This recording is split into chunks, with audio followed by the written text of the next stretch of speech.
la couture ça coûte cher, mais tu peux faire des économies. Tu peux aussi te faire des méga plaisirs couture sans que ça te coûte finalement grand chose. Comment? Je vais essayer de te le montrer aujourd'hui. Projet du jour, coudre un t-shirt pour enfants sans dépenser des fortunes. Oui, on peut le faire. Alors, je t'explique l'histoire.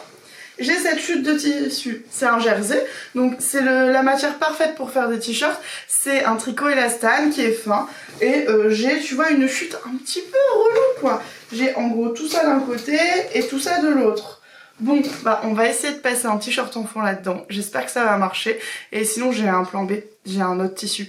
En fait, j'ai plein de chutes parce que quand je coupe pour moi ou pour les filles chez Petit Patron, on a des chutes surtout dans le jersey parce qu'en fait, si t'as déjà remarqué, quand tu te fais un t-shirt, par exemple, tu vas souvent pouvoir mettre ton dos et ton devant côte à côte et la manche elle est en dessous, donc il y a tout un grand carré là qui reste et puis souvent t'as prévu une petite marge au cas où, du coup t'as un grand carré et un angle. Et là, tu vas passer de l'enfant, c'est le bon plan. Ils ne prennent presque pas de tissu. Du coup, le projet du jour, c'est le t-shirt Gaston, un grand basique et je vais pas le coudre pour moi parce que je suis pas une enfant.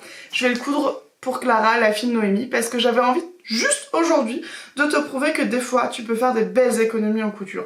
Concrètement, ce patron, en dehors du fait que c'est le patron de ma marque de patron, donc oui effectivement je l'ai pas payé, mais c'est un patron que j'ai utilisé des milliers de fois pour mes neveux, pour ma filleule, etc.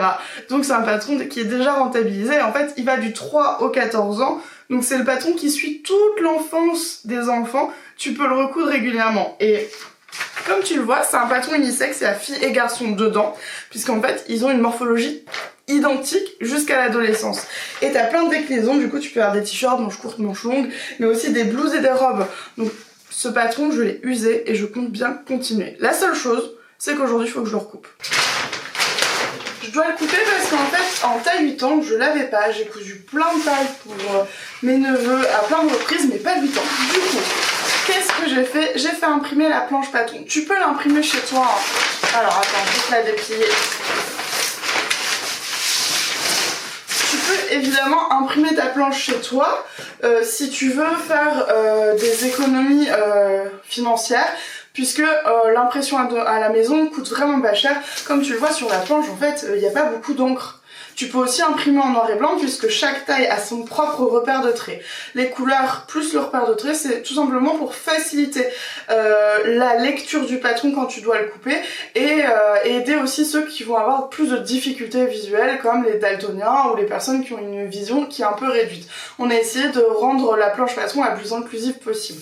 Maintenant, si tu veux gagner du temps, tu peux faire comme moi, tu peux l'imprimer chez un imprimeur qui est spécialisé. En description, je te mets les infos, mais nous, par exemple, on fait souvent imprimer chez Patterns for You ou près de chez nous, à Armentières, il y a Fastocopy qui est un imprimeur local qui est vraiment très cool. Et donc, tu vas payer l'impression de ta planche et tu n'auras plus qu'à la couper. Pas besoin de la recopier. Le jour où tu en as à nouveau besoin, tu feras à nouveau imprimer, vraiment comme ça. Si jamais tu ne l'utilises plus après, au moins t'as pas perdu du temps à le recopier. Bon, et c'est parti maintenant. Je sais ce que je veux faire comme patron, donc je vais commencer par faire un truc.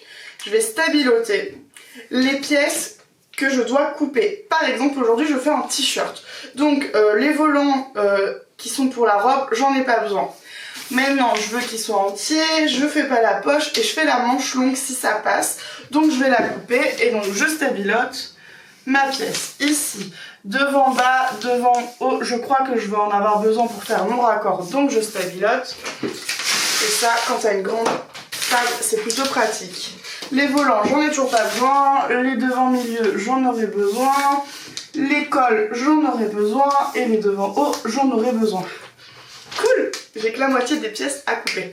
Et mon autre astuce, si jamais ça peut vraiment t'aider, une fois que tu as choisi ta taille, en l'occurrence, moi je sais que je vais couper du 8 ans, et toujours avec mon stabilo, même s'il y a de la couleur, vraiment ça aide. Tu peux venir recopier la ligne que tu vas couper. Ça, vraiment cette astuce, elle est trop pratique sur des hommes où les pièces se superposent beaucoup. Comme par exemple ici, tu vois, ça commence à être très proche. Les lignes. Et là c'est un peu le moment parfait pour venir stabiloter. Moi je trouve que c'est une bonne astuce pour être sûr de pas se tromper dans sa taille. Du coup j'aime bien le faire et il y a une règle que Noémie nous dit souvent, c'est que à chaque fois que tu veux gagner du temps, tu vas en perdre. Donc à chaque fois que tu vas essayer de sauter des étapes en couture, en réalité derrière tu vas faire des bêtises, c'est quasi garanti, du coup tu vas perdre du temps. Et ben c'est pareil, à chaque fois que tu fais des étapes pour gagner du temps, tu vas vraiment gagner. C'est-à-dire que le temps que je prends à stabiloter, c'est le temps que je ne prendrai pas ensuite à réfléchir quelle ligne je dois couper déjà, ah je sais plus. Et du coup, si j'ai envie de me mettre une petite série, je peux la mettre et j'ai plus besoin de réfléchir. Donc c'est parti, on y va. Alors, évidemment, les pièces dont je n'ai pas besoin, je vais les garder. Parce que si ensuite j'ai envie de faire une petite robe pour Clara, bah, je serais bien contente d'avoir mes pièces déjà imprimées. C'est juste que je vais pas les découper aujourd'hui. Parce que moi, j'ai envie que ça aille vite la couture. C'est tout l'intérêt de la couture pour enfants, je trouve, c'est que avec des pièces comme justement des t-shirts, eh ben, tu gagnes du temps. Enfin, tu gagnes. Non, parce que tu couds. Mais tu n'y passes pas une éternité. Moi, j'avoue, j'ai pas toujours la foi d'aller coudre des pièces un peu longues et compliquées. Sauf pour des occasions spéciales pour les enfants. Parce que, tout simplement, ils grandissent vite. Par contre, les t-shirts, même les culottes, je trouve ça cool à coudre. Tout simplement parce que c'est rapide. En plus, moi, je le fais sur YouTube, donc je gagne du temps. Et c'est assez chouette. En plus, c'est des pièces pour les t-shirts, j'entends, qui peuvent ensuite se transmettre assez facilement. Là, en l'occurrence, je vais faire un t-shirt dans une couleur bleue, donc hyper unisexe. Donc en fait, derrière, eh ben, il y a d'autres enfants qui pourront récupérer. En tout cas, nous, c'est ce qui se passe. Ma sœur, elle donne souvent des vêtements pour les enfants de Noémie parce que les enfants de ma sœur ont 4 ans de plus que les enfants de Noémie. Et elle a une fille et un garçon comme Noémie. Du coup, bah, elle se fixe souvent les fringues et ensuite elle se les rend. Et puis il y a une autre copine, une cousine, une voisine qui est bien contente de les récupérer. Et surtout pour du cousu main, on y passe du temps. Allez, autant se les partager. Bon, bah maintenant, il n'y a plus qu'à couper tout ça et on va se concentrer. Du coup, petite astuce qui marche aussi bien pour couper du papier que couper du tissu. Je sais pas si tu le vois, mais là, ma lame de ciseaux, elle est sur la table. Et ça, c'est vraiment la meilleure astuce pour être précis quand tu coupes. Évidemment, moi aussi, et je pense que je l'ai fait sans même m'en rendre compte tout à l'heure, des fois, je coupe en l'air comme ça. Mais on perd en précision. Du coup, je te le conseille vraiment, vraiment. Elle est où ma banette à papier? Elle est là-bas. C'est de toujours avoir la lame de tes ciseaux sur la table et tu vas voir, d'un seul coup, tout devient beaucoup plus facile. Et moi, je coupe tout avec les ciseaux, j'utilise pas de roulette pour le papier. Et là, comme il y a beaucoup d'arrondis, je vais pas utiliser de cutter non plus. Par contre, si c'était que des lignes droites, je sortirais ma règle et mon cutter pour gagner du temps. Bon. Est-ce que j'ai d'autres astuces? Non, pas tout de suite.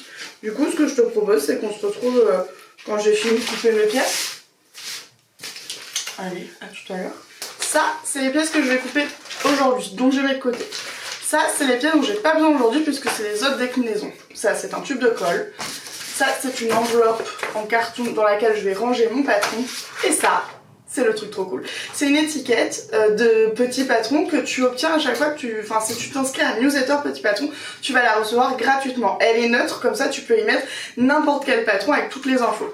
Si t'es déjà inscrit, et c'est un truc que l'on a fait il y a pas longtemps, pas d'inquiétude, je vais bientôt la remettre dans la newsletter. Je ferai une newsletter et je mettrai en lien l'étiquette pour que tu puisses toi aussi la télécharger, même si t'étais un ou une ancienne et que t'étais déjà inscrit. Merci. Bon, dans cette étiquette, en fait, c'est Zoé qui en a eu l'idée. Elle s'est dit, à chaque fois Margot, elle me dit, faut mettre plein d'infos pour pas s'y perdre. Donc on va faire une étiquette pour que moi aussi j'oublie pas. Et cette étiquette, elle a fini par être à l'image Petit Patron.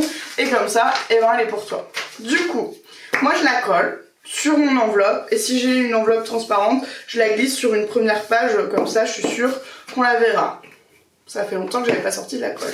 Donc faut pas que je me trompe de sens, hein, parce que ça serait un peu dommage. On va faire l'effort de centrer, parce que je suis très tatasse. Je n'aime pas quand c'est pas centré. Tada! C'est beau, hein, n'est-ce pas? Mais il y a peut-être des infos à noter. Alors, c'est parti. Mon kiki, expression de ma mère. Je sais pas si je... Oh, c'est pas droit. Ah, quelle horreur. Ah, c'est mort. Hein. Ah non, c'est mort. Margot. Ok, ok, ok. Si t'as entendu sonner, c'est normal. C'est pas ouf, mais je ferai pas mieux. Ça va ou pas? Si ça va pas, dis-le moi pas. T'as compris la phrase? Alors du coup, les infos que je trouve très utiles, évidemment, le nom du patron. Aujourd'hui, c'est Gaston Enfant. Si tu veux, tu peux dessiner ton patron ou tu peux aller prendre le dessin technique qui est dans ton livret sur la première page. Si tu imprimes pas ton livret, tu imprimes juste cette page-là et tu peux aller le coller. Moi, je connais par cœur un patron, donc j'avoue, je remplis pas cette case. Aujourd'hui, c'est une taille 8 ans. Du coup, je le note. Je dis pour qui je l'ai cousu. Pourquoi? Et ben parce que si je veux recoudre le patron dans quelques temps, je trouve ça cool de me souvenir que comme je l'ai fait pour Clara, et ben par exemple, j'ai rallongé parce que Clara elle aime bien avoir des t-shirts longs. C'est le cas de mon frère qui aime bien avoir des t-shirts très longs. Du coup, mon mari et mon frère portent la même taille, mais il y a 10 cm d'écart entre les deux. Il y a aussi 10 cm d'écart en taille, mon frère est très très grand, il fait plus d'1m90 et du coup je sais que pour mon frère c'est toujours plus long et donc je le note comme ça, si jamais je veux coudre quelque chose que j'ai cousu que pour mon frère il y a quelques temps et là je veux le coudre pour mon mari, je me dis ah oui, faut pas que j'oublie de raccourcir un petit peu sinon ça va être vraiment trop long pour lui. Donc je trouve que c'est intéressant de toujours mettre cette info, donc pour qui je l'ai cousu. Ensuite la date, donc là on est en novembre 2024 parce que si je ressors le patron dans 3 ans ça peut être cool de me souvenir surtout quand c'est pour moi. Est-ce que j'aurais pas un peu changé de taille là, j'ai maigri, j'ai grossi, on s'en fout du pourquoi. Et peut-être que c'est plus tout à fait ma taille, hein. Donc c'est bien de s'en souvenir. Et moi des fois je mets carrément des infos comme par exemple c'était quelle version. C'était la salopette en jean jaune par exemple, comme ça moi je m'en souviens très bien de cette salopette et potentiellement je me souviens des petits détails. Du coup là il y a plein d'infos à mettre. Est-ce que le patron est modifié, la déclinaison choisie, les mesures, je peux les noter là pour pas les oublier. Bon là je veux pas le faire parce que Clara elle grandit donc tous les 2 mois elle change de mesure, ça a pas trop de sens. Là c'est le t-shirt manche longue, je me le note. Ensuite, une fois que j'aurai cousu, il y a un petit onglet annotation, mais ça c'est pas obligatoire et là je l'ai pas cousu donc j'ai pas grand chose à me mettre. Maintenant je vais pouvoir tout simplement ranger les pièces que je n'ai pas coupées aujourd'hui parce que si demain Clara veut une robe, j'ai trop envie de en faire le nom. Je vous dis pas Clara... Bah non, pas Clara, vous la connaissez pas, mais Noémie, vous la connaissez. Vous lui dites pas, hein. Ça reste entre YouTube et moi. Mais non, elle regarde pas les vidéos, je le sais. Elle me dit toujours, oh, j'ai pas regardé ta vidéo. C'est pas grave. Maintenant, je vais couper. Ah bah non! Non. C'est vrai, Gaston, tu peux lui faire des découpes. C'est trop cool, hein. Ça te permet de varier les déclinaisons, c'est trop sympa.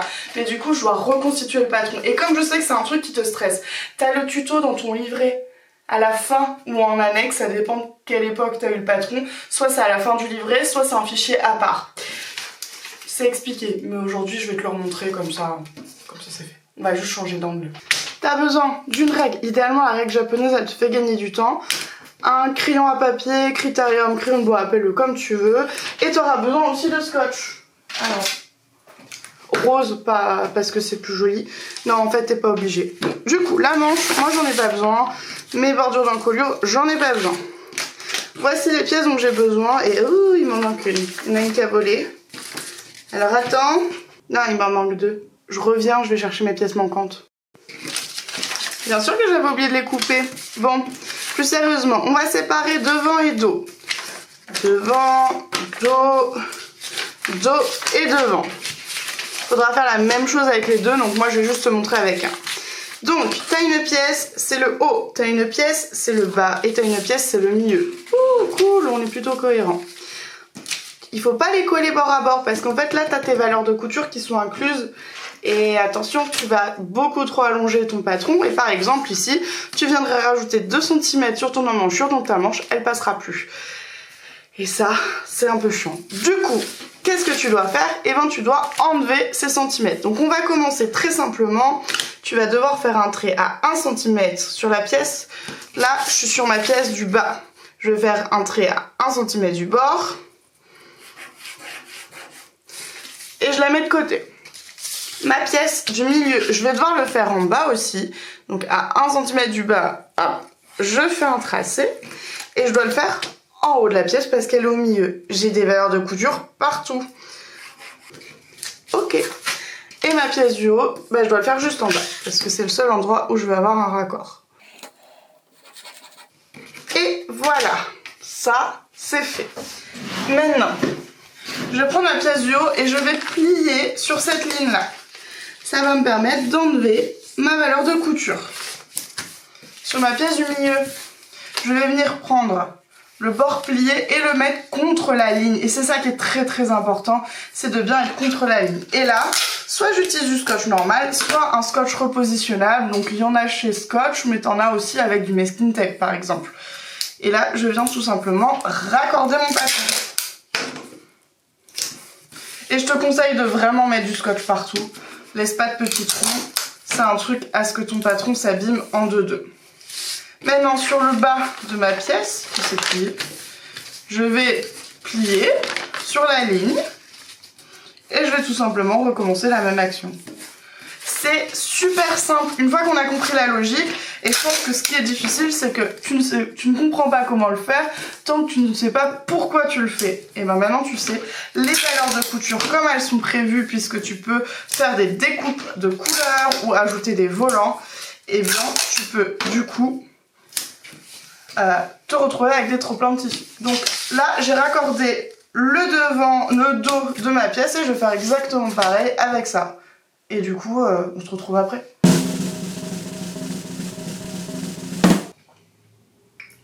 Il paraît que si tu vois quelqu'un boire, bah ça va te rappeler qu'il faut boire.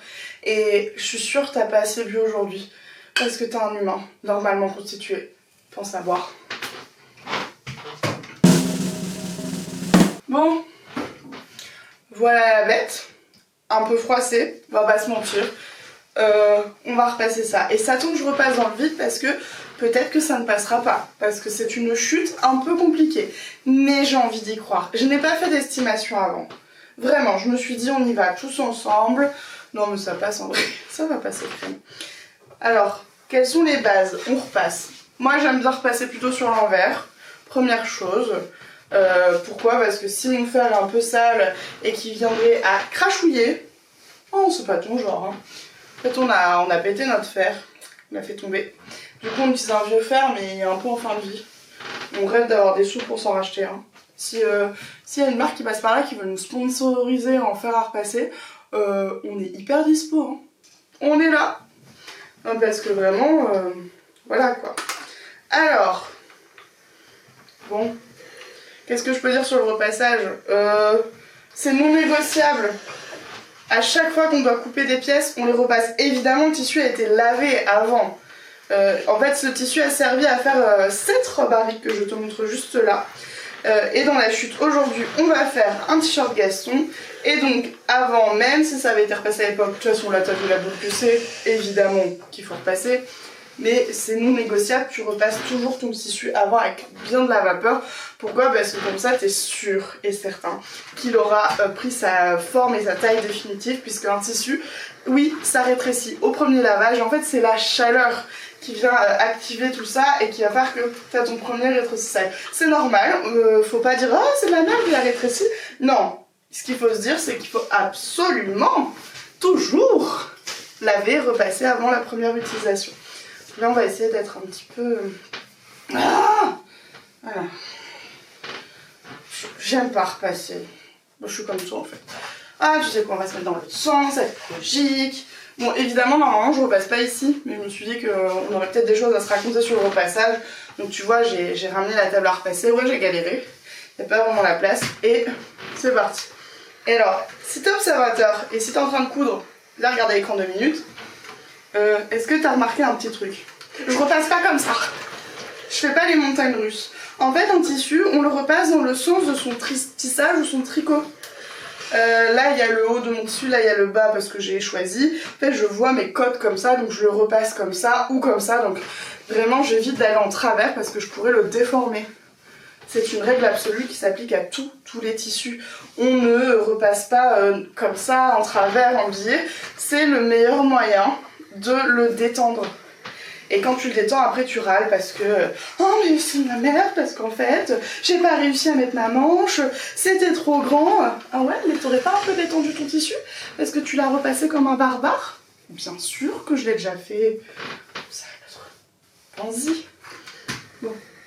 Allez, je finis mon repassage et on se retrouve pour la coupe. Un chouette moment. En vrai, j'aime bien. Ok, ça c'est mes patrons. Tu vois, quand je te disais c'est Kiki, on est quand même sur du 8 ans. T'as vu la taille des patrons? Là, c'est des demi. Je suis d'accord, des demi. Mais pardon, c'est tout petit. Donc l'objectif, c'est de placer toutes ces petites pièces sur ma chute. Alors autant, la chute est grande, mais elle est en angle. Et là, il faut faire super attention à un petit détail. Il y a un sens dans ton tissu et sur le jersey, c'est super important puisqu'en fait, tu as de l'élasticité et tu n'as pas forcément partout. Et je vais bloquer ma table parce qu'elle est sur roulette et elle va bouger. On est bon. Donc, mon élasticité, j'en ai besoin absolument dans la largeur et de toute manière, un tissu, quoi qu'il arrive, tu te dois de respecter son sens. Donc, moi, c'est relativement facile, c'est que sur ma chute, j'ai encore ma bordure, ma lisière. Mais je le vois aussi sur mon jersey, puisque le jersey a des très fines côtes qui sont verticales. Donc là, je les vois, donc je sais que je dois mettre mes pièces dans ce sens-là. Donc, ce qui se passe, c'est que j'ai un angle droit sur ma pièce, je vais te montrer. D'un côté, j'ai une largeur complète sur une petite hauteur. Et après, j'ai un trop-plein ici en bas. En fait, je vais te montrer comme ça, ce sera vachement plus clair. En gros, voici ma chute. C'est un L. Donc, on va voir si ça passe, dans quel sens. Et puis, ça tombe, j'en aurai encore assez pour faire plein d'autres pièces. Alors, je vais commencer mes pièces les plus hautes. Ça passe. Ça passe sans problème. Est-ce que tu vois le bout de ma table? Non, tu vois pas là. Tu vois pas le bord en bas, pardon. Pourtant, j'essaie de me mettre au plus loin. J'ai fait de mon mieux. Donc, ce que je constate, c'est que je n'ai aucun problème. Ce t-shirt va passer. Donc, première chose, ma pièce. Donc là, c'est mon dos. Il doit être au pli. Je vais donc plier. Et je vais respecter la trame de mon tissu. Parce que le jersey, ça roulotte. Alors, les lisières, elles sont un peu chiantes.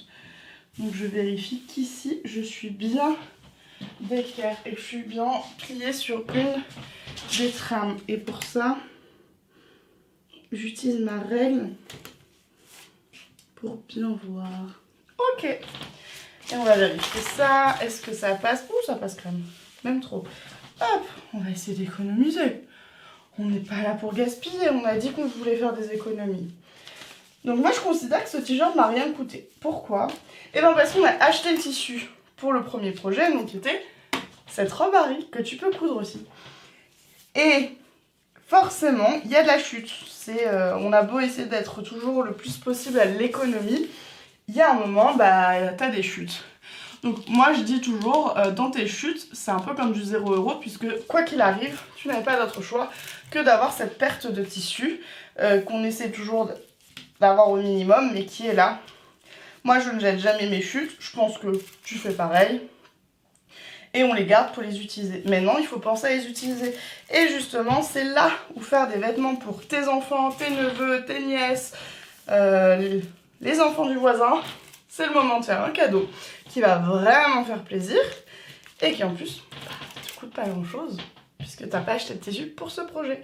Et avec les fêtes qui approchent, si tu te dis, comme moi, les enfants ils ont trop de cadeaux à Noël, et ben tu peux tout simplement te dire que toi tu participes à refaire la garde-robe.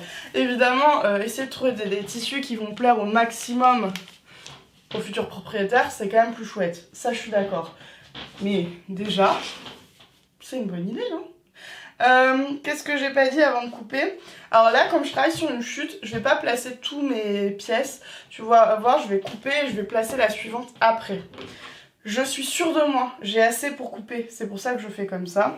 Ça, c'est ce que je fais quand je travaille sur des chutes de tissu pour être le plus à l'économie possible. Évidemment, si ça te stresse, tu peux tout simplement essayer de tout placer.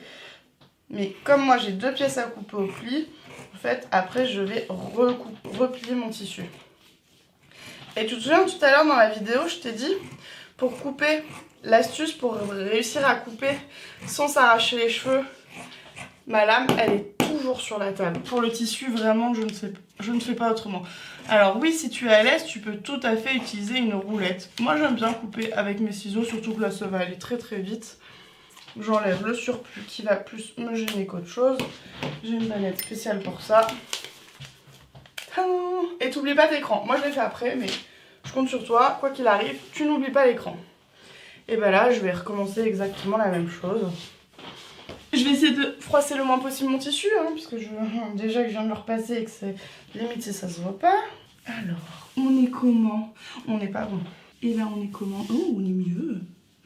On est mieux, mais on n'est pas bon encore. Et là, ouh, on est bon. Pardon. Je suis trop contente. Voilà, je m'emballe.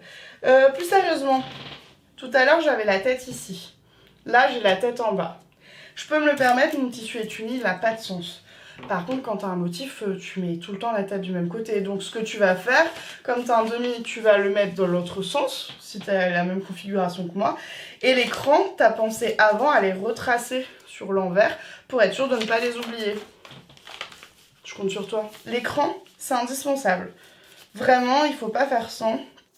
Parce que c'est tes repères de montage et sans écran, tu peux te retrouver littéralement avec des décalages qui n'existent pas à l'origine. Surtout, plus il y a de la longueur, plus il y a de cran parce qu'il faut vraiment se recentrer sur sa pièce. Il faut éviter de créer des décalages. En fait, quand tu épingles au fur et à mesure, tu pousses le tissu et l'écran te permet de te dire « Hey, t'as un peu trop poussé ton tissu et déformé ton tissu, remets-toi correctement ».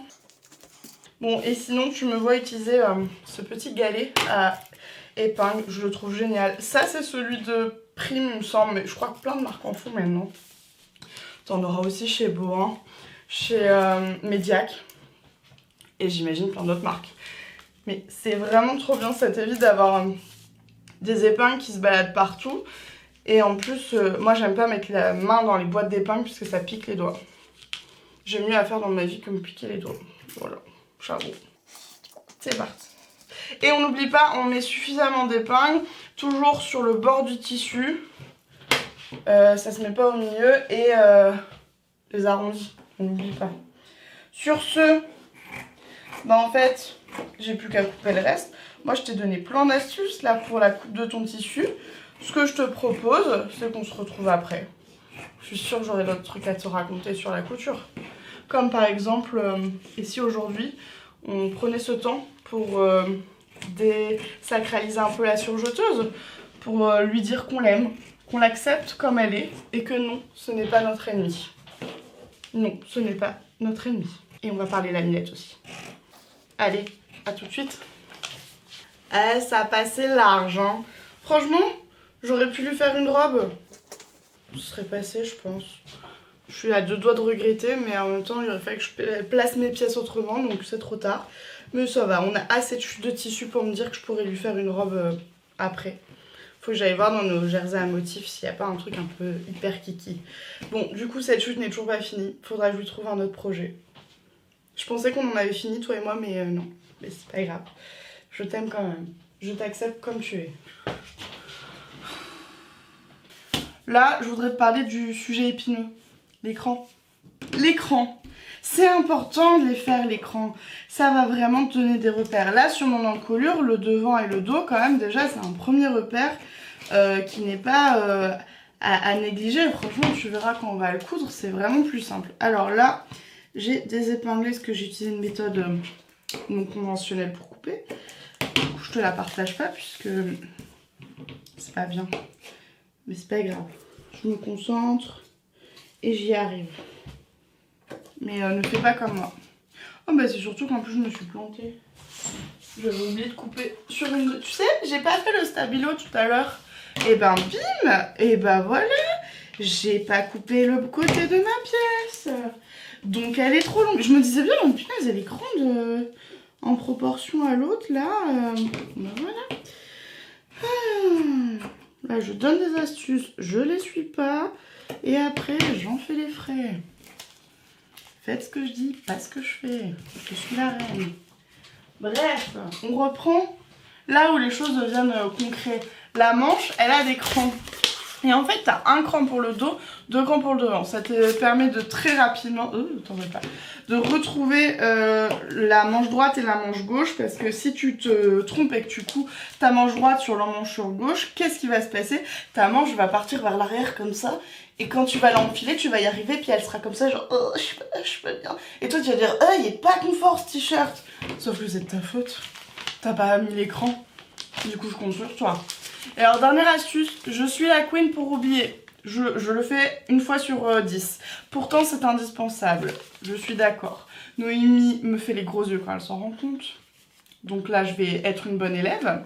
Tu vois, là, ma pièce, elle est pliée en deux. J'ai un demi devant. Je vais pas vérifier avant. Bon, quand je vais désépingler, je vais avoir un entier. Pense à cranter justement sur cette pliure parce que ça définit ton milieu devant. Ce que j'ai bien fait. Hop, voilà. Et quand tu vas poser ta bordure d'encolure, fais-moi confiance. Tu vas te dire, elle avait raison Noémie. Elle a raison de faire les gros yeux à Margot à chaque fois. Bon, l'avantage, c'est que sur un t-shirt, t'as 2 crans et demi. Ah, j'ai oublié le cran de côté. Mort. Il n'y a vraiment pas beaucoup de crans. C'est plutôt une bonne nouvelle. Et donc, on n'oublie pas le cran de milieu dos. Et voilà. Et petite astuce sur le jersey, fais des tout petits crans ou si tu préfères vraiment trace avec un stylo qui s'efface pour tissu. Pourquoi? Parce qu'à force de manipuler, le jersey peut vraiment vite pas se déchirer mais agrandir ton cran. Et ton cran doit jamais dépasser le centimètre de couture. Donc moi je fais des crans de 2 mm, ils se voient à peine mais j'ai pris l'habitude de le faire. Sinon si tu te sens pas confiant, utilise des stylos qui s'effacent, les stylos comme ça. Bon, tu connais mon avis sur les pilotes, je te le déconseille parce que ils abîment le tissu.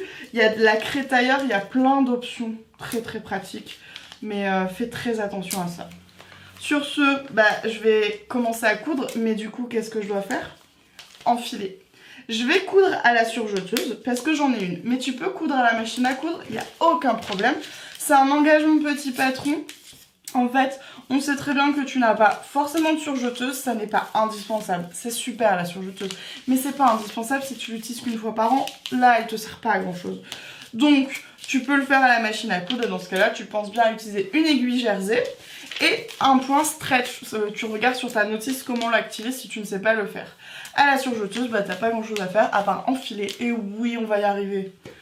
Vraiment, moi, j'ai jamais eu de problème à enfiler ma surjeteuse. Je préfère toujours l'enfiler sans la technique des nœuds parce que je préfère me dire que le jour où ça casse, je sais l'enfiler. Parce que la technique des nœuds, elle te fait gagner du temps. T'oublies pas de le faire toujours boucleur ouvert, donc pied presseur relevé, sinon tu peux l'abîmer.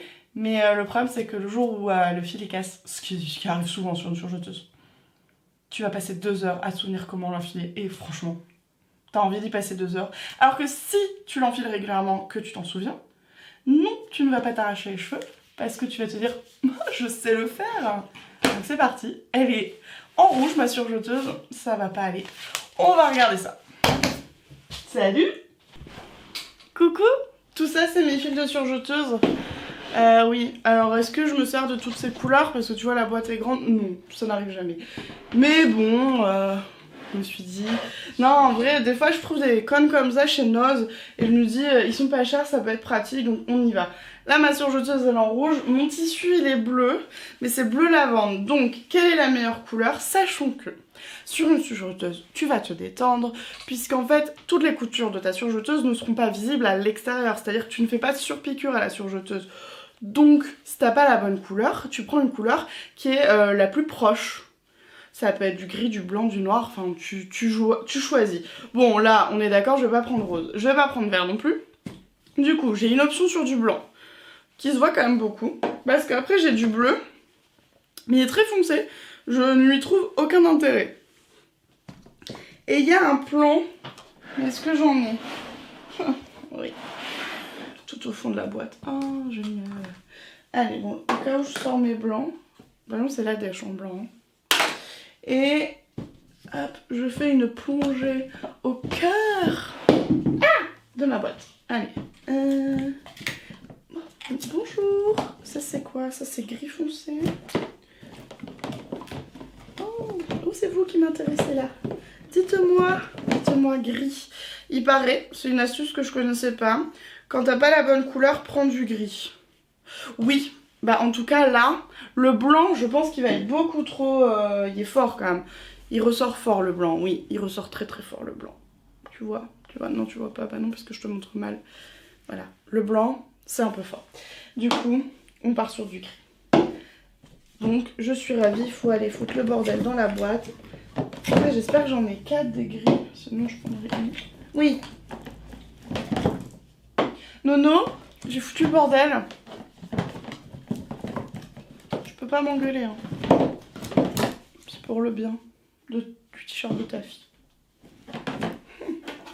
Ouais. Bon, on s'attaque à la bête. Alors première chose, bah, je vais juste tout simplement couper. Ensuite, alors ouais, ça tombe, j'ai même pas une technique officielle. Et si tu es un vrai professionnel, hein, pas quelqu'un qui sait mieux que tout le monde, tu peux me le dire. Mais moi du coup, je fais sortir mes fils. Alors ça fait un nœud, voilà. Ça lui fera pas de mal. Et on range. Allez. Donc on dit au revoir à ces fils rouges. Il faut que je fasse semblant de faire un effort de rangement dans la boîte pour que Noémie puisse pas trop m'engueuler. Parce que moi je joue le bordel, elle range. On a un petit deal comme ça. C'est tacite, hein. Je sais pas si elle était vraiment volontaire. Bon, enchantée. Les fils gris, bah moi je vous connais pas, mais moi c'est Margot. Je vous présente ma vieille surjeteuse. Celle-là c'était ma toute première surjeteuse, je l'ai depuis que je suis ado. Voilà. Alors j'ai l'habitude, je commence toujours par mon deuxième boucleur. Un jour on m'a dit qu'il fallait faire comme ça, puis après on m'a dit qu'il n'y avait pas besoin, mais je continue de le faire. Ah, une astuce. Tu vois là j'enfile ma surjeteuse. Là, les gros boutons, c'est des boucleurs. Attends, viens, rapproche-toi. Tu vois là, c'est les boucleurs. Je prends mon fil, il est tendu, et je viens enclencher avec fermeté. Parce qu'il faut vraiment qu'il soit enclenché jusqu'au bout. La plupart des mauvais réglages de surjeteuse, ça vient juste de ce petit détail à la con. Vraiment de tout petit détail. Et ensuite, bah, comme toutes les surjeteuses, elle a un code couleur. Du coup, j'ai pas vraiment besoin de réfléchir. C'est juste que pour te montrer, je suis pas en face de ma machine, c'est moins simple. Et comme c'est des nouveaux fils, je vais couper le bout. Par contre, elle est pleine de poussière, faut que je la nettoie. Voilà.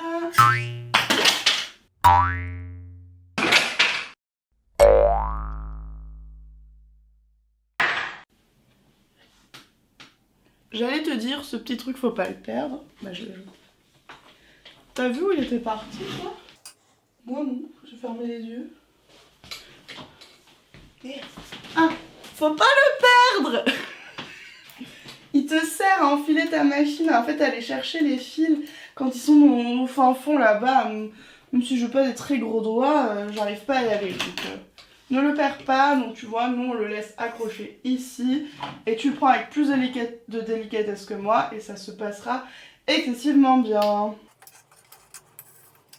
Bon, sur ce, oui, enfiler une surjeteuse, c'est plus long qu'enfiler une machine à coudre. Mais t'as pas de panne de canette.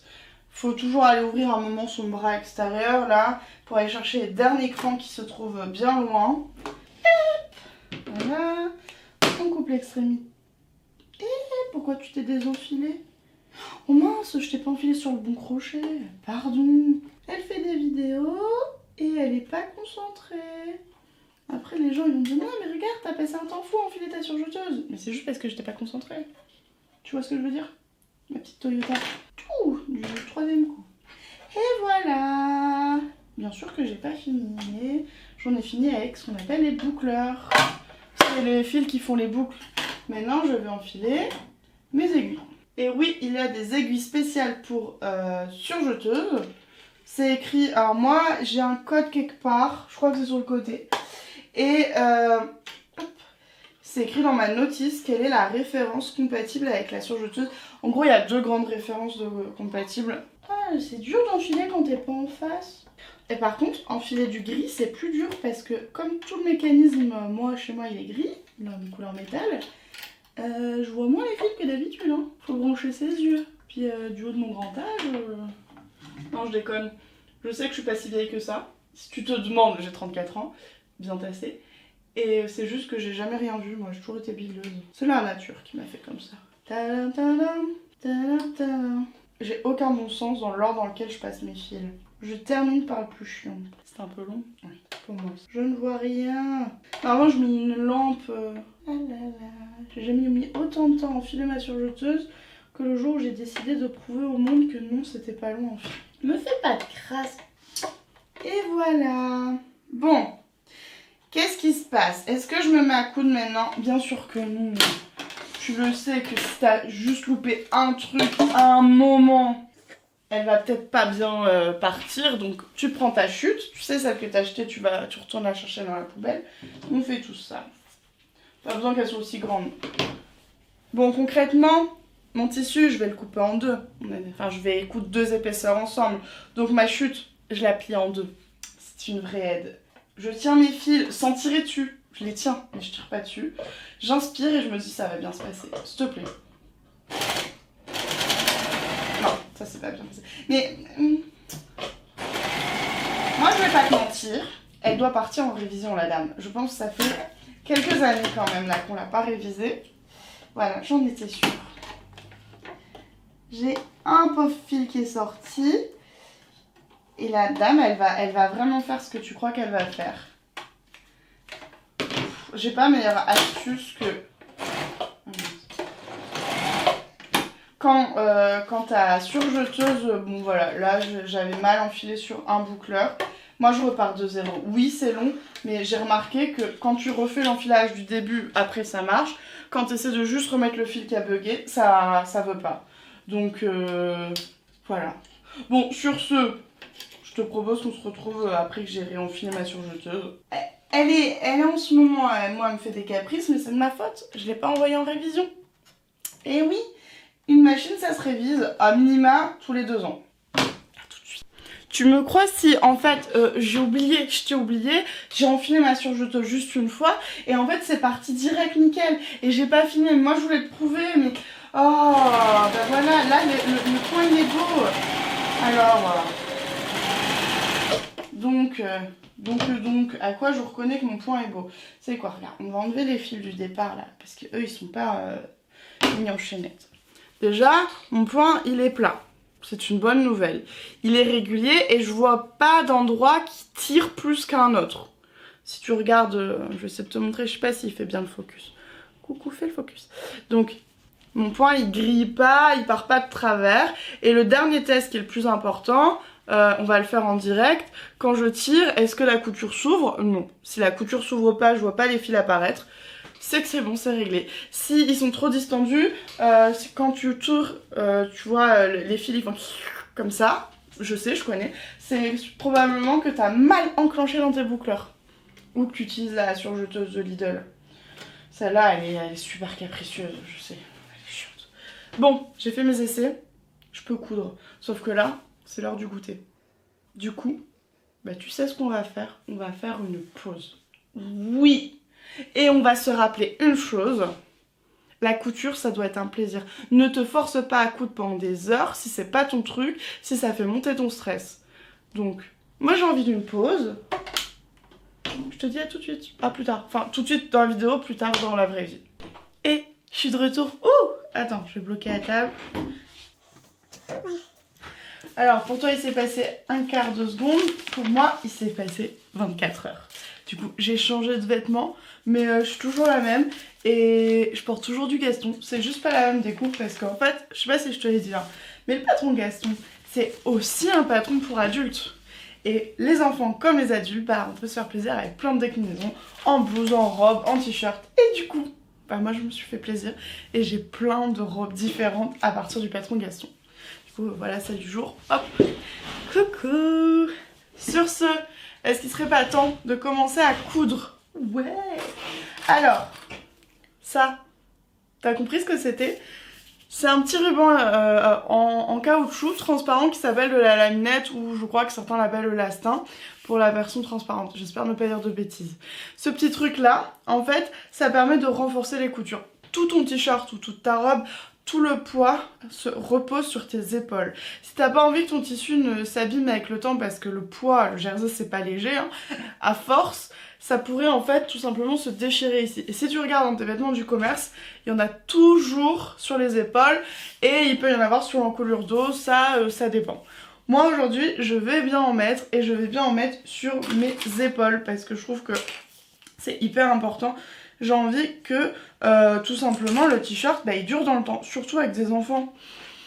Ils bougent beaucoup, ils ont raison, faut profiter de la vie, mais nous on sait ce qui se passe après pour les vêtements. Du coup je vais en mettre. Alors dans le pas à pas on te dit qu'il faut, enfin on te conseille vivement de le faire, c'est de le poser à la machine à coudre avec un point zigzag. Franchement fais-le. Je vais pas le faire, pas que je suis une mauvaise élève, c'est que c'est bon, j'ai atteint un stade où je suis vraiment à l'aise de le mettre avec ma surjeteuse. Ma surjeteuse est hyper à l'aise aussi avec, il faut prendre ça en compte. Du coup je vais le mettre à la surjeteuse. Mais ne te force pas et fais-le en 2 étapes, ça te fait pas perdre beaucoup de temps. Tu sais pourquoi je le fais pas là? Parce que comme je me suis installée pour te filmer, je suis pas très bien installée on va dire pour... Enfin, il faudrait que je rechange toute l'organisation pour ramener la machine à coudre. J'ai pas trop le courage, on le fera à la fin. Donc voilà pourquoi je le fais pas en 2 fois. Mais encore une fois, c'est aussi parce que je suis assez à l'aise et honnêtement, d'habitude je le fais quand même en 2 fois. Mais la configuration vidéo, c'est parti. Je vais le faire en une seule fois et tout va bien se passer. Par contre, tu vas voir que je vais pas spécialement gagner du temps parce que je vais mettre 1 milliard d'années à tout préparer. Parce qu'en fait, je vais coudre ma laminette en même temps que je vais coudre mes épaules. Sachant que c'est une version 8 ans, c'est tout kiki, c'est tout Mickey. Bon, il faut un peu d'aisance pour le faire. Et tu vois, je prends quand même vachement le temps de préparer, hein. J'y vais pas à la barbare. Du coup, je vais coudre ces petites épaules. Et nous, bah, on se retrouve après. Parce que finalement, cette vidéo, c'est pas vraiment un tuto pour coudre ton t-shirt puisque tu l'as déjà. Le tuto, il est en pas à pas dans ton livret d'instructions et il y a quelques petites vidéos qui accompagnent. D'ailleurs, il y a une vidéo, je dois l'avouer, honnêtement, j'ai mis la laminette sur l'endroit, mais faut pas le faire, faut le mettre sur l'envers. J'ai rectifié dans la description, mais voilà. Faute avouée, faute 100% pardonnée.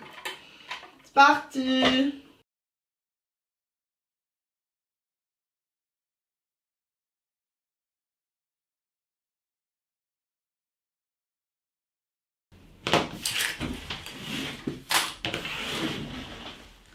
Alors, qu'est-ce qu'on fait quand on a cousu?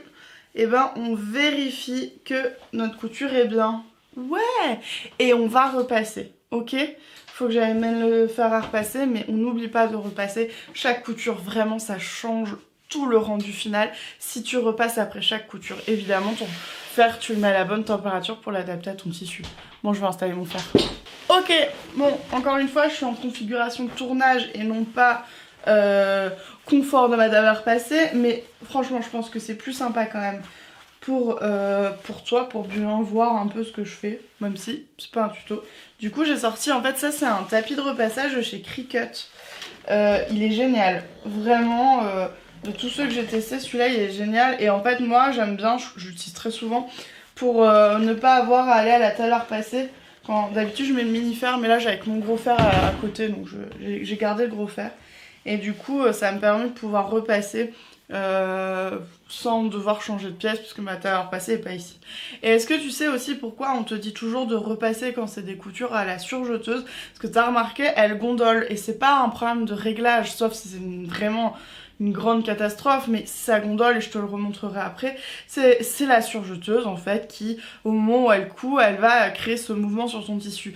Repasser permet de réaplatir, tu vois, là il n'y a plus de problème, ma couture est bien en place, donc il me reste plus, je la repasse toujours à plat, et puis là je vais la repasser. Alors attention, par contre j'espère que je vais pas illustrer mon tissu, hop, et moi je mets mes coutures vers l'arrière. Il y a débat, avec Noémie on n'est pas d'accord. Et on a croisé autant de gens qui voulaient les rabattre vers l'avant que de gens qui voulaient les mettre vers l'arrière. Choisis ton camp et sois ok avec ça. Sur ce, et ben en fait le t-shirt Gaston, quand il est en version simple, il est super rapide à coudre puisque j'en suis déjà aux manches. Et tu te souviens, je t'avais parlé un peu d'écran tout à l'heure en disant mais fais hyper gaffe parce que tu vois là ma manche, j'ai plus le patron dessus. Du coup je sais plus vraiment où est la manche droite de la manche gauche. Et j'ai la flemme de réfléchir pendant 150 ans. Tiens, par contre, je vois que mes crans, je les ai pas fait sur les 2 manches. Hop, je vais les refaire parce que j'ai voulu être tellement douce que ils ont pas marqué d'un côté. Ah bah celui-là, c'est bon. Du coup, bah en fait, j'ai la même chose sur mon patron. Est-ce que je peux m'éloigner un peu pour te montrer? Oh, bon, c'est pas grave, tu verras un peu mon éclairage, bon, on s'en fout. Du coup, j'ai un côté où j'ai un cran et un côté où j'ai 2 crans, évidemment. Il y en a un, je vérifie juste pour être sûre. Ouais, oui, ok, il est là. C'est juste que hop, et voilà. Et ben il suffit juste de trouver la manche qui, quand je la mets endroit contre endroit, se trouve dans la même configuration. Et au miracle, du premier coup, j'ai la bonne manche. Je suis heureuse. Donc en fait, je vais tout simplement épingler donc le cran de tête de manche, celui qui se trouve ici, au niveau de l'épaule, les extrémités, au niveau des repères crans, et ensuite, je vais finir mon épinglage. Mais je vais toujours d'abord épingler les repères que j'ai en ma possession, donc les extrémités et l'écran. Ouais, c'est aussi simple que ça, hein. Et l'écran, vraiment, ça te change une vie. D'ailleurs, un patron qui n'a pas de cran, je sais même pas comment il peut exister, parce que comment on a pu fabriquer le patron sans lui mettre de cran, parce que les crans nous servent, nous aussi, en tant que modélistes, à vérifier le patron. Donc normalement, t'en as toujours, et vraiment, respecte-les. Du coup, j'ai plus qu'à coudre ma manche. Et en fait, on le fait à plat sur les patrons de mailles. C'est plus facile, ça correspond plus à la typologie du tissu. Et ça pour avantage de rendre ça beaucoup plus simple quand t'as un tissu qui, en l'occurrence comme le jersey, en fait, ça bouge un peu plus qu'une popeline de coton, c'est un peu moins facile. Moi, je trouve que c'est vraiment plus simple, donc je suis bien contente qu'il y ait cette méthode-là. Et je trouve ça assez agréable et confortable. Et tu vois, sur du jersey, moi j'utilise beaucoup de pinces. Je trouve que c'est vachement plus confortable que d'utiliser des aiguilles. Après, vraiment, fais comme toi tu préfères. C'est ce qui compte, non? Du coup, je vais aller coudre ça. Et puis, je vais faire ma deuxième manche. Je te montre ce que ça donne. À nous deux. Alors, bon, tu vas voir, pas très compliqué comme projet. Tu vas bien aimer ma petite. Ouais, tu vois? Easy. Non, mais on t'en fait pas tout le temps voir de toutes les couleurs, ma petite machine. Des fois, il y a aussi des projets reposants comme celui-là. Mais attends, les gens, ils vont savoir que je te parle. Oh, je suis sûre, ils font pareil. On vérifie sa manche. Oh, mais c'est parfait, j'ai rien oublié. Et on fait la même chose avec l'autre. Allez, à tout à l'heure. Hé, regarde, ça me ressemble à rien. C'est normal. J'ai juste cousu mes manches. Donc, qu'est-ce qu'on a dit tout à l'heure? À chaque couture, on repasse. C'est important. Donc, on repasse à plat toujours. Ah bah tiens, je parlais un peu des gondolis. Voilà, les gondolis, ça donne ça. Et du coup, je vais repasser. Et ça va être beau. Plus de gondolis. Plus rien. Nickel. Alors, là, c'est la partie que j'aime le moins. Alors, passage de l'emmanchure, il faut le faire, n'est-ce pas? Par contre, le mini-fer, là, il aurait plus de sens pour des petites pièces comme ça, tout petit, tout enfant. Et putain, j'ai fait un pli. Pardon. J'étais des gros mots, c'est pas bien. Tada! Je me suis jamais autant impliquée que depuis que j'ai cousu ce t-shirt face caméra. Oui, des fois, ça m'arrive effectivement de sauter quelques étapes. J'avoue. Je suis un être humain normalement constitué. À la différence de Noémie qui a une rigueur incroyable. Moi, non. Non, j'ai souvent la flemme, c'est de faire la couture où tu... Parce que là, je repasse à plat. Et maintenant, je vais faire mon repassage où je bascule en fait ma couture. Et j'ai souvent la flemme de la faire celle-là. Mais à chaque fois, je m'auto-blâme parce que c'est vachement plus joli quand c'est fait. Donc on le fait, Margot. Alors je vous remercie d'être là en vidéo et finalement sans vouloir directement me mettre la petite pression du travail bien fait, comme ça je le fais. Tada! C'est fait. Et ben maintenant, en fait un t-shirt, moi j'adore. Je prends mes épaules, hop, comme ça je reconstitue mon t-shirt. Et bon, il y a les patrons qui ont volé. J'irai les chercher quand j'en aurai besoin. Vraiment. Et pardon, je te pousse. Oh non. Mais vas-y, je suis sympa avec toi. Pourquoi toi tu l'es pas? On aime bien que les plaques elles sont collées ici, ok? Oh. Bref, je reprends. Donc en fait, on plie son t-shirt, on le met en forme et on va faire une couture qui part du bord de la manche et qui va aller jusqu'en bas du t-shirt. Et là on aura fait plus de la moitié de notre couture de t-shirt parce que oui, c'est vraiment un projet qui prend pas beaucoup de temps. Le plus long je crois que c'est d'enfiler ces machines. La dame elle a oublié de faire son épinglage dessous. Oh là là. On épingle toujours le début et la fin d'une couture. Toujours, pour éviter de créer des décalages qui n'existent pas dans la vraie vie. Donc là, j'ai mon dessous, enfin, je le raccorde de manche et je vais aller épingler tout de suite le bas de mon machin, mon t-shirt. Utilisons un vocabulaire clair. J'aimerais bien dire c'est la fin de semaine, je suis fatiguée, nanana, mais non. En fait, on est mercredi. Et moi, j'ai pas d'enfant, hein, donc c'est pas un mercredi... genre je garde les enfants, hein. C'est un mercredi où je coupe les enfants des autres. Moi, c'est pas mal aussi. Tada! Du coup, j'ai épinglé tout le côté et la manche. J'ai plus qu'à le coudre et faire la même chose de l'autre côté. Ouais, pas plus compliqué que ça. Vraiment, des fois, on se fait un monde. Ah, du coup, oui, bon, je suis un peu chiant, je termine là. Est-ce qu'on peut discuter un peu toutes les deux, s'il te plaît? Les gens te regardent, donc montre pas ton mauvais caractère. Et dis pas que tu le tiens de moi. Ça va? Tu trouves pas que ça ressemble à un t-shirt? Ça y est? Bon, il est pas fini, je te l'accorde, mais j'ai bien avancé. Du coup, on change pas les bonnes habitudes. Petit repassage. Alors là, cette fois, c'est bien, j'ai juste à repasser à plat pour que ma couture ne gondole plus. Et c'est toujours très bon un repassage après avoir fait une couture. Tadam! C'est beau. Franchement, il est kiki ce t-shirt. Hop. Voilà. Et...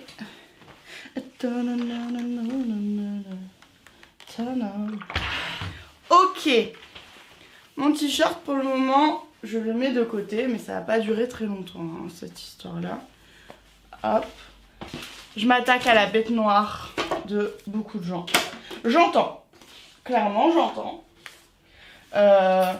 Mais ça va bien se passer. En fait, mon t-shirt, j'ai mis une écharpe parce que j'ai un peu mal à la gorge, mais là, il y a une bordure d'encolure. Donc, il faut la coudre. C'est joli et en fait, elle est plus serrée que l'encolure. C'est ce qui fait que le t-shirt, il se tient bien. En fait, vous avez toujours des bordures qui sont pas à la même taille parce que... il faut, enfin c'est un travail de modélisme pour avoir quelque chose qui se tient bien sur vous, qui gondole pas, qui tombe pas, et ben il faut que l'encolure soit un peu plus serrée. Là moi je la fais dans le même tissu, donc dans mon jersey, donc je vais commencer par faire. Cette étape là je pense que c'est pas celle qui vous fait le plus peur. Bien qu'elle soit importante, il faut bien le faire, bien bord à bord, pas de décalage.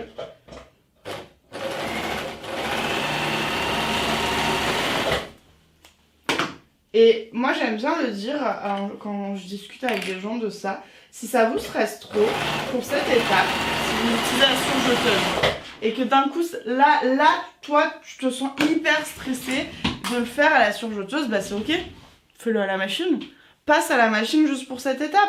En fait il y a personne qui va te critiquer, il y a personne qui va te dire oh, mais c'est pas ça, on s'en fout.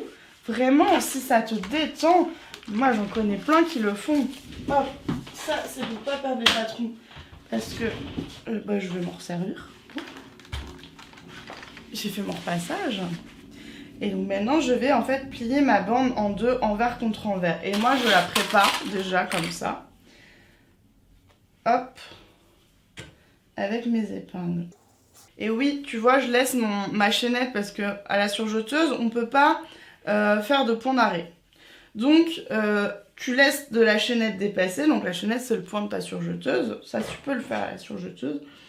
Et moi, je la laisse dépasser tant que c'est les coutures. En fait, il y en a une qui va arriver par-dessus et qui va du coup la bloquer. Puis à la toute fin, tu verras, je fais des nœuds. Mais je ne le fais que en cas de grande nécessité. C'est-à-dire à la fin. Parce que ça prend du temps de faire les nœuds. Et là, ça n'aurait aucun sens puisqu'en fait... Dans quelques instants, cette bordure, je vais aller la coudre sur mon t-shirt. Donc, je vais coudre là où il y a de la chaînette qui dépasse. Et elle va être, elle va être coupée par la surjeteuse. Donc, on va pas s'embêter plus que ça.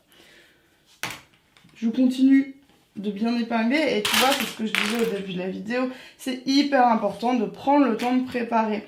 Et c'est là où tu gagnes le plus de temps. En fait, plus tu prépares, plus ensuite tu gagnes de temps sur la réalisation totale. Moins tu prépares et plus tu vas faire des bêtises, tu vas pas aller droit ou ça va être dur sous ta machine parce que tu manques de repères, etc. Je reprends mon t-shirt déjà. Et je réfléchis, je le laisse dans ce sens-là. Donc là aussi j'ai mes chaînettes qui dépassent, donc je m'assure juste qu'elles dépassent du côté où je vais coudre et pas qu'elles se coincent sur l'endroit. Je repère mon dos de mon devant, c'est facile, le dos est plus petit que le devant. Et là, je vais commencer par épingler, donc voilà, avec mes pinces, les épaules. Et en fait, la bande d'encolure, on l'a fait volontairement. Il y a deux raisons pour lesquelles on l'a fait avec un dos et un devant. La première, c'est comme ça, tu as un repère de montage, puisque tu as tes épaules qui sont aussi sur ta bordure d'encolure, c'est-à-dire que tu as une pièce dans le dos, tu as une pièce dans le devant. Et l'autre raison, c'est qu'il y a un travail d'embut qui est vraiment pas le même dans le dos et le devant, t'as pas besoin de autant de détente devant et dos, donc c'est pour éviter que tu mettes pas l'embut où il faut en fait. C'est pour que toi t'aies pas à réfléchir du tout. Nous on a fait tout notre travail de modélisme et on t'a mis des repères ultra simples à utiliser pour que t'aies juste à coudre et que tu te questionnes pas sur des choses qui sont un peu techniques et que tu maîtrises pas forcément. La couture c'est une chose, le modélisme c'en est une autre, hein. C'est vraiment pas la même chose, donc on se détend. Moi je t'ai dit, là, je voulais te montrer que tu peux faire de la couture qui est vraiment cool, qui est rapide, qui est détente et qui est aussi en plus pour le coup là économique. Donc je t'ai épinglé.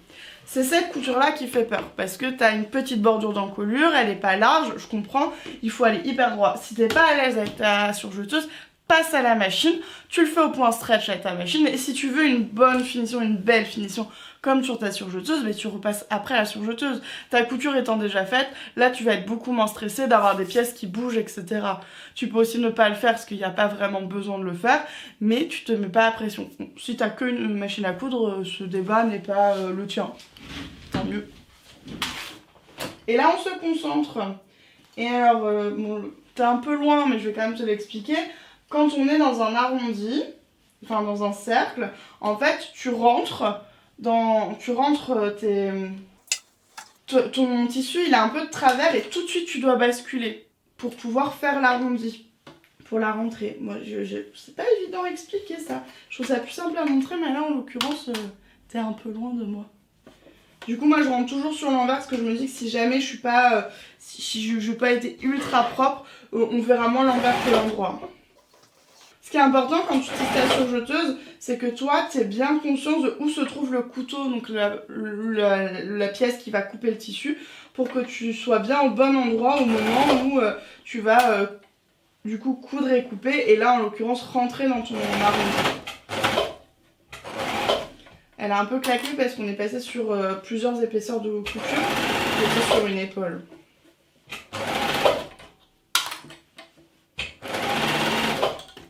Et puis bah maintenant, j'ai plus qu'à coudre. L'avantage c'est que c'est une petite encolure, donc ça va aller vite. Pour finir le cercle, en fait c'est plus facile parce que tu es déjà dans le cercle. Et donc là, en l'occurrence, ici c'était ma dernière couture pour cette zone là. Ah, tu vois là, ils n'ont pas coupé, c'est pas grave, elles ont été prises dans la couture, donc en fait je peux les couper. Hop. Par contre, cette chaînette là, c'est celle qui a fait le tour. Là, il faut que je fasse un nœud. Donc on vient vraiment, oh, je vais couper un peu court. C'est pour ça qu'on te dit de laisser beaucoup de chaînettes après, parce que c'est plus simple pour faire ton nœud. Moi j'en fais un double. Et alors là il y a ceux qui préfèrent, tu peux aller venir en fait avec une aiguille, plutôt une aiguille laine, tu viens après le rentrer dedans. C'est pas obligatoire, moi honnêtement je ne le fais pas. Puisque tout à l'heure, bah là, maintenant j'ai fini de coudre à la surjeteuse. Donc, alors je te le montre à l'intérieur parce que je vais repasser. Il ne me reste que à faire mes ourlets de manches, du bas. Et moi je préfère toujours faire une surpiqûre sur l'encolure. Comme ça la valeur de couture de ma bordure d'encolure, elle n'est pas tentée d'être apparente. Quand on le porte elle pourrait remonter. Alors est-ce que je l'ai fait là? Oui, non, là je l'ai pas fait, tiens. Mais c'est pour éviter qu'elle se voie. Et en plus là elle est vraiment fine hein, vu que c'est de l'enfant. Du coup moi j'aime bien faire une surpiqûre, donc je vais tout faire avec aujourd'hui je pense l'aiguille double à la machine à coudre et je vais pas sortir la recouvreuse, elle est loin. J'ai un peu la flemme. Chut, c'est pas bien. Et on va aller chercher la Jeannette. Si tu ne connais pas cette pépite, c'est une mini tableur passée qui sert pour faire le repassage des manches, des choses en arrondi un peu étroites. Oh, bah ça tombe bien, c'est pile là où on est en ce moment. Donc moi je peux pas m'en passer, ma Jeannette, je sais pas repasser sans. Je trouve ça fou, tous ces gens qui arrivent à vivre sans. C'est chapeau.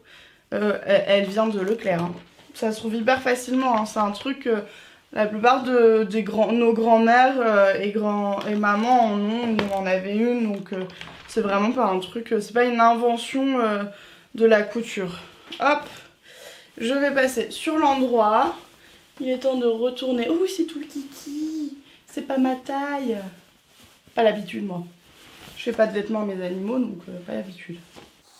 Donc tu vois, techniquement, là, il est presque fini, mais j'aime bien l'idée qu'il y ait ma surpiqûre, donc c'est l'occasion tout de suite de bien le repasser. Alors figure-toi, j'avais plus de batterie, donc le temps de gérer ça, j'en ai profité. Tu vois, j'ai plus de surjeteuse, je suis passée à la machine à coudre, ma surjeteuse elle est repassée derrière, et du coup j'ai tout préparé. Mais on va reprendre.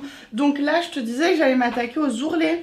Donc je vais faire des nœuds à chaque chaînette qui dépasse, puisque maintenant ça y est, faut que je bloque tout ça. Alors oui, il va y avoir une couture qui va passer dessus avec l'ourlet, mais là pour le coup, je préfère vraiment faire mon petit nœud. Donc je dois le faire en bas de mon... Enfin, sur les côtés de mon t-shirt.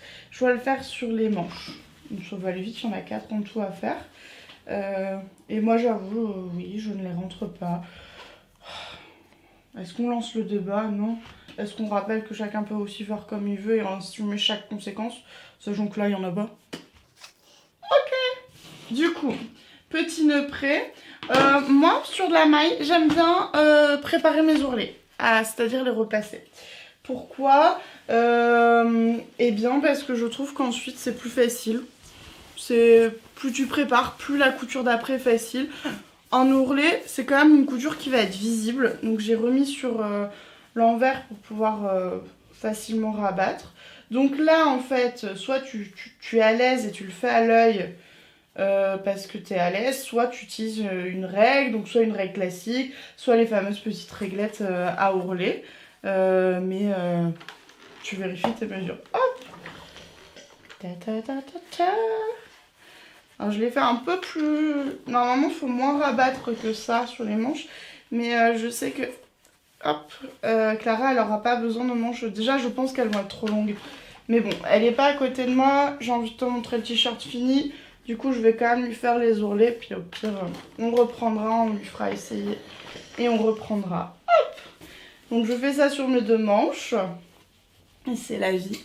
Moi, j'avoue que comme le jersey avec de l'élastane, il se repasse très bien. Et il bouge vraiment pas. Du coup, une fois que j'ai repassé, je mets pas d'épingle.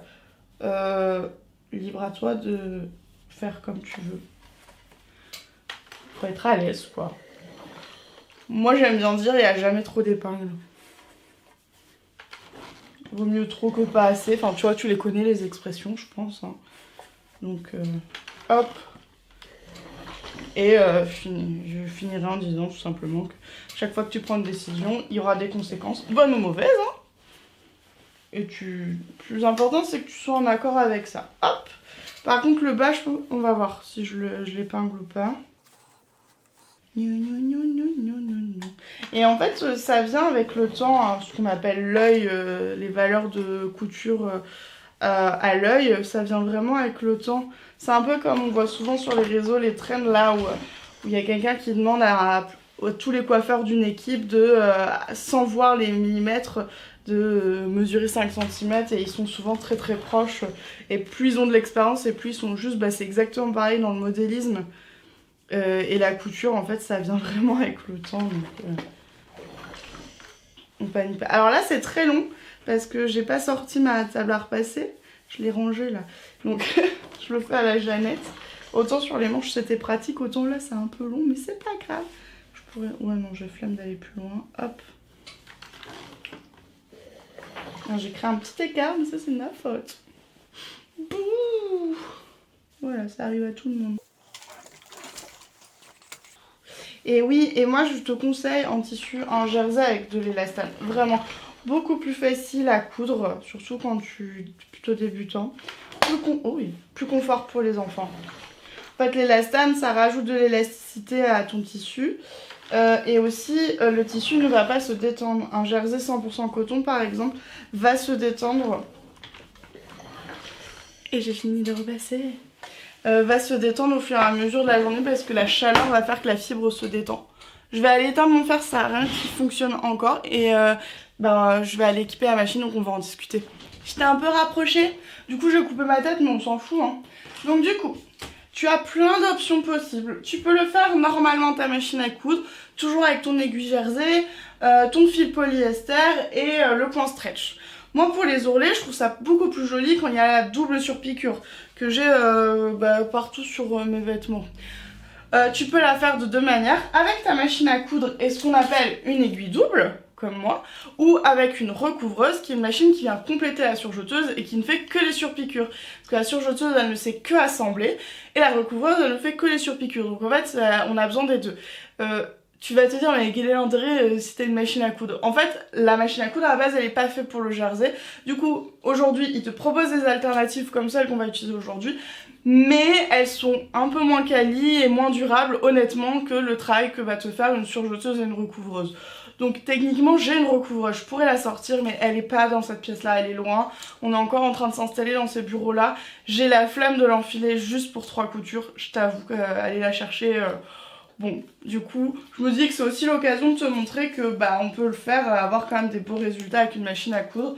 Alors là, j'ai une super machine, c'est la DX5 de Juki qui nous a été offerte par Coudre et Broder et vraiment, c'est une pépite. C'est vraiment une pépite, je l'adore. L'aiguille double, moi j'aime bien prendre celle, en fait t'as ici, t'as la taille de l'aiguille, je vais essayer de me rapprocher, et 2,5.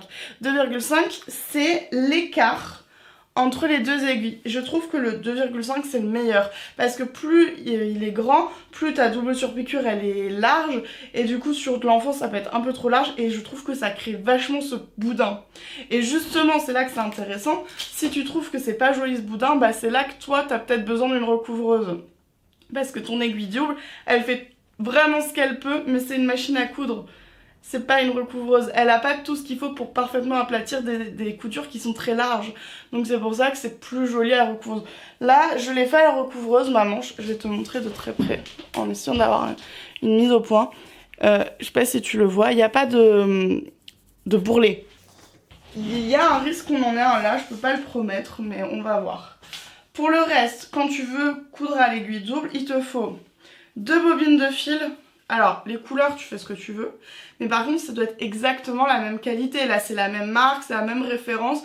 J'en ai 2 pareils et j'ai déjà ma canette qui est faite à la même couleur avec le même fil. C'est super important parce que si tu as un fil plus épais, un fil plus fin par exemple, tu vas voir que la couture ne va pas être belle ou elle risque de casser, elle va être irrégulière, etc. En fait, ta machine ne va pas gérer.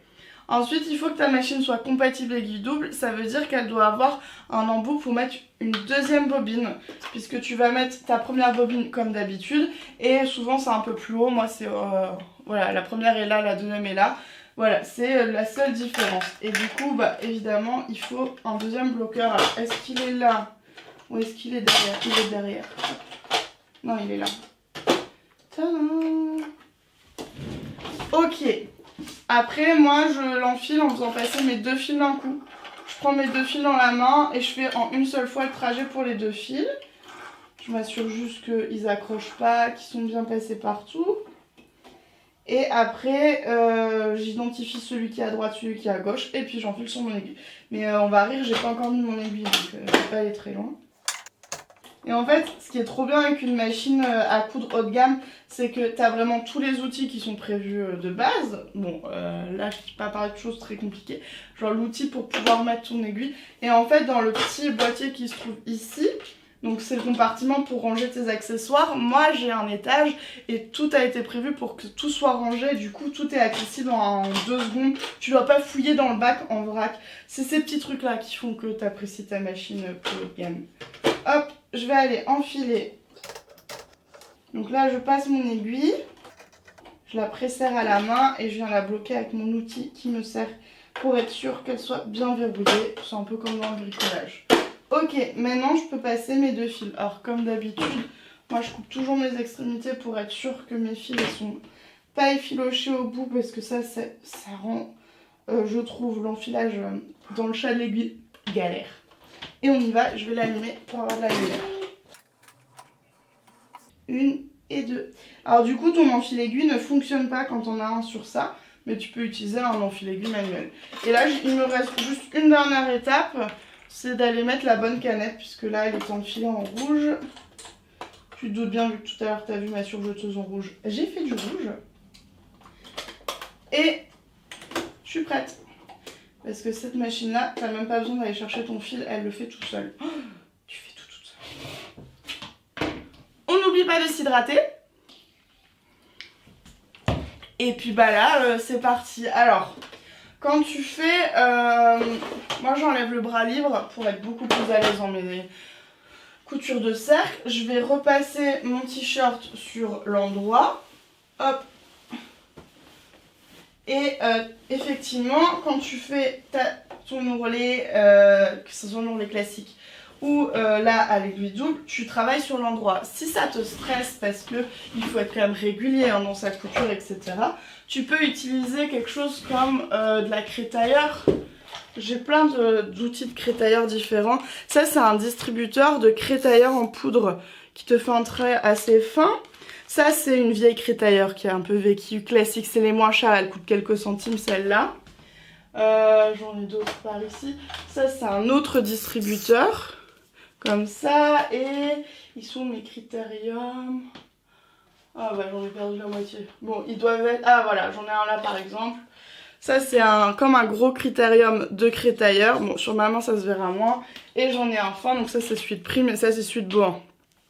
Bah, tu peux utiliser ça si ça te rassure pour aller marquer sur l'endroit de ton tissu et du coup tu sais où est-ce que tu vas coudre, ou alors tu t'es confiant, t'as l'habitude et puis bah tu fais comme moi, tu vas direct. Moi je touche toujours hein, pour sentir où est-ce que se trouve mon bord de tissu. Ah, j'ai pas mis ma genouillère. Alors, ce que je viens de mettre, ça existe que sur les machines plutôt haut de gamme. C'est une genouillère. En fait, c'est tout simplement, je vais contrôler la totalité de mon pied presseur avec cet outil-là. Donc, avec ma jambe, j'aurai pas besoin d'aller chercher derrière ma machine pour lever et baisser mon pied. Donc, je ne l'ai jamais utilisé sur cette machine parce qu'elle est un peu plus haute. Je me décale un peu encore. Donc, tu vois, ça me permet là, avec mon genou, je travaille et en fait cette machine est incroyable aussi puisque je contrôle ma marche arrière depuis ma pédale. J'ai les deux sur ma pédale. Du coup c'est parti. Et puis bah là j'ai plus qu'à coudre. Ah oui, petite info quand même qui est je pense assez pratique. Quand tu fais à l'aiguille double, tu n'utilises pas ton point stretch, tu utilises ton point normal. En fait la machine, si elle est faite pour faire de l'aiguille double, elle sait automatiquement qu'une fois que tu as chargé une aiguille double, il va falloir faire un point droit sur le dessus et un zigzag qui vient enfermer les deux aiguilles sur le dessous.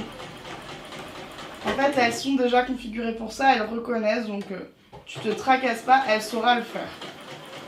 Par contre, si ta machine n'est pas faite pour ça, je suis pas sûre que tu puisses le faire. Ça va être des très vieilles machines ou peut-être les machines très entrée de gamme, donc celle à 100 €, sachant que celle de Lidl le fait. Je connais pas toutes les machines. Voilà. Bah, il n'y a plus qu'à, hein. Du coup, on se retrouve quand j'ai fini. Je te mets sur piqûre. Je te montrerai tout ce que j'ai fait. Ah, en fait, je t'ai pas quitté. J'ai le coupe-fil automatique, ça c'est magique. Ok, alors. Tiens, parlons-en. Bah non, en fait, j'ai rien à dire. J'ai juste à couper mes fils. À la recouvreuse, il faut faire 2 nœuds, mais pas... J'ai le point arrière. Alors, elle a le coupe-fil, mais il y a mes fils de départ, hein. C'est ceux-là que je coupe. Du coup, avant de te laisser, je te montrerai à la fin. Sur l'endroit, mon aiguille double, elle fait ça. Et sur l'envers, parce que je ne l'ai pas fait parfaitement au bord, là, ça donne ça. Idéalement, tu te mets parfaitement au bord. Mais comme je sais très bien que je vais devoir le raccourcir un peu pour Clara, mais que je préfère qu'elle l'essaye d'abord, j'ai pas eu envie de m'embêter. Donc là, je vais faire pareil sur mes manches et ma bordure d'encolure. Et ensuite, je vais repasser tout ça. Et je te montrerai le résultat à la fin. Ça marche? Et voilà! J'ai fini mon petit t-shirt et il est pas juste trop kiki. Tu vois, il m'a pris vraiment peu de temps en réalité. En couture pure, moi j'en ai eu pour 1 heure. Alors oui, je connais déjà le montage effectivement, donc ça aide. Mais ça prend vraiment pas beaucoup de temps et en fait c'est assez addictif. Hein. Une fois que t'en fais un, t'en fais 15 clairement. Sauf que là, je le trouve hyper mignon. Tu vois, la fameuse surpiqûre au niveau de l'encolure, ça donne ça et ça m'a plaqué ma valeur de couture. Je trouve ça quand même, plus propre et plus pratique. Typiquement, moi je repasse pas mes t-shirts, donc ça m'évite de devoir le faire parce que quand j'ai pas plaqué la couture, je suis obligée de repasser parce que j'ai ma valeur de couture qui dépasse. Donc ça c'est la première chose. Pour les poignets, bah, ça donne ça. Et pour le bas, ça donne ça. Moi je trouve ça super mignon. Par contre, il est pas un peu simple. On n'a pas méga envie de le customiser. Après tout, on a plein de machines de découpe. D'ailleurs, j'en ai une nouvelle qui vient d'arriver. Je sais pas si tu la connais. C'est la M1 Ultra de chez Xtool. Alors celle-là, c'est une bête de concours. Mais j'ai tellement hâte de vraiment m'en servir. Et je me dis, bon, j'ai assez de machines à la maison pour customiser, non? On n'a pas envie d'un petit arc-en-ciel, là. On se retrouve dans un épisode 2 pour la custom de ce t-shirt. Moi, ça me tente bien. Puis je sais que Noémie, elle va bien aimer. Et Clara aussi. Je connais leur goût à toutes les deux. J'ai plein d'idées. Bah, à bientôt. N'hésite pas à nous suivre sur les réseaux sociaux. Je t'ai tout mis un peu partout. Et t'as toutes les infos pratiques dans la description. Donc n'hésite pas à regarder. Salut!